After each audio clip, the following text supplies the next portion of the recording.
pretty surreal. Look at this, dude. Mate, look at it. Never, I've said that a lot today, but I've never seen anything like this, ever. It's pretty nuts to think we were like a bike track racing down through that. Dude, it's unreal.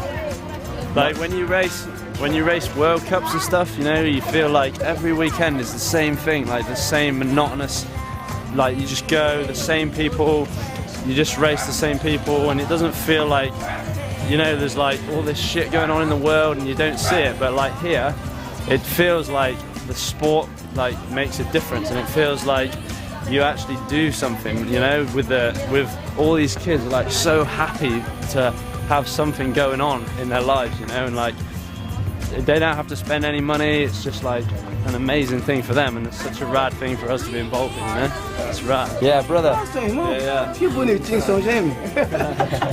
no. Oh, twins. Not quite. I got the looks. It was just amazing to see how happy the kids were when you gave them like a signature, or you gave them just a picture on their mobile phone, you know. It made their day, and it made them so happy, and that's all they wanted. You had yourself a little baby, Affy? But you know, they were so happy, they were so stoked still, and all the little kids were just as happy, if not happier than any people I've seen anywhere in the world. Just got a kid now, and I think my riding career is over. High fives. They are good. I have so many little kids, I just put my hand up like, bam, nuts, yeah. And if I don't get my nuts up in time, they're like, what are you doing, you idiot? Leave me hanging. How the kids feel when they're living in that favela is that you do have to be on your guard at any moment. It makes them realise what's important in life, you know. It makes them come down to earth, and it keeps them grounded, you know. It was an amazing event to finish the season off, and it just put me up on a high, you know, for the winter, and then coming home, travelling home, I was just so stoked to be on my way home, and I knew that it was dry, I knew the dirt jumps would be dry and the quarry would be riding, and it was just a rad feeling to be coming home for the winter knowing that you had all this riding lined up. Langenog is a pretty unique place, you know. Langenog is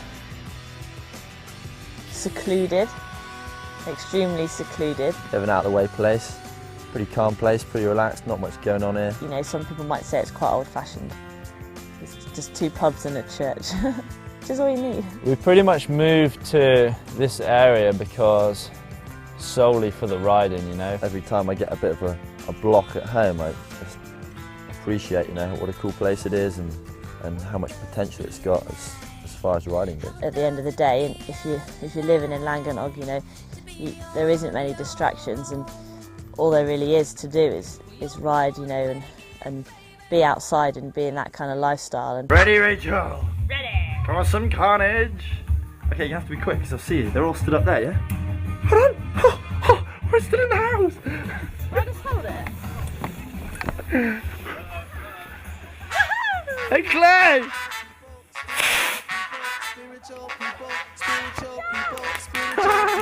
Oh, he was over there. Damn.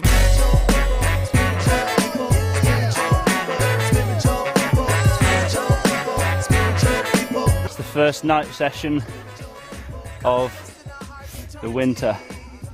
It's pretty warm, the lights are on. It's had a rad day riding dirt jumps. I'm stoked to be home in Langenog with a few months of not a big lot. Everything fast paced in a rat race, trying to find my place. We be spiritual people, spiritual people, spiritual people, spiritual people, spiritual people, spiritual people, spiritual people, spiritual people, spiritual people, spiritual people, spiritual people, spiritual people, spiritual people. 1, 2, we're back at the clubs tonight at an open mic, gonna recite tonight. Alright, in a room full of open minds, open brains, people ashamed to say that we don't have no clue. And every form of When we first got into this whole kind of riding scene, it was all about being competitive with G, you know. It was just about who could jump bigger jumps, you know, and who could rail a berm faster. And it seems to have always been that push there all the way through, and I'm still in the same mindset as I was then, you know. I love being been with Affy and, you know, persuading him to do stuff and persuading him to hit stuff. And, you know, telling him, yeah, we're fine, it's a safe jump, when, you know, in the back of your mind it's a bit sketchy and he could nail himself here. But, you know, that's just the nature of our riding, I guess, just pushing each other on. And we're going to the quarry, heading to the wink. I'm nervous, I'm bloody nervous. Just getting ready for a day's session in the quarry. Sun's out, the wind's calm. Doof will be down in a bit, doing some roll-ins. Boy, I don't like talking to you up here.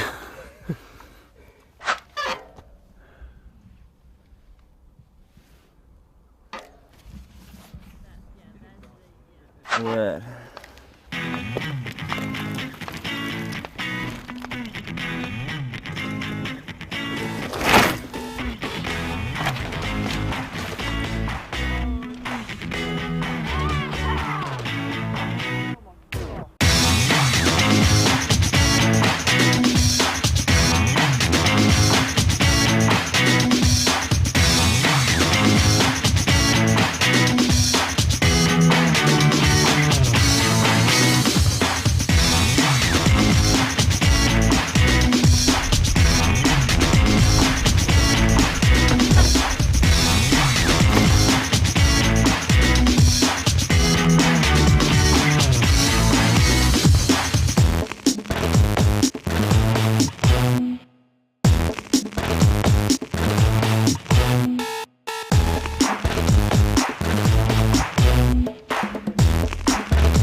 At the end of the day, it all went perfectly, it all went smoothly, and it felt so amazing to just come back here, sit around the fire, like the fire pit on the decking, and be around the same people that you'd spent the whole day putting all that work in and all that time and effort, and it was just amazing. It just felt like, yeah, G's my brother, Rachel's my sister, you know, and I'm like super 100% stoked on that situation, you know.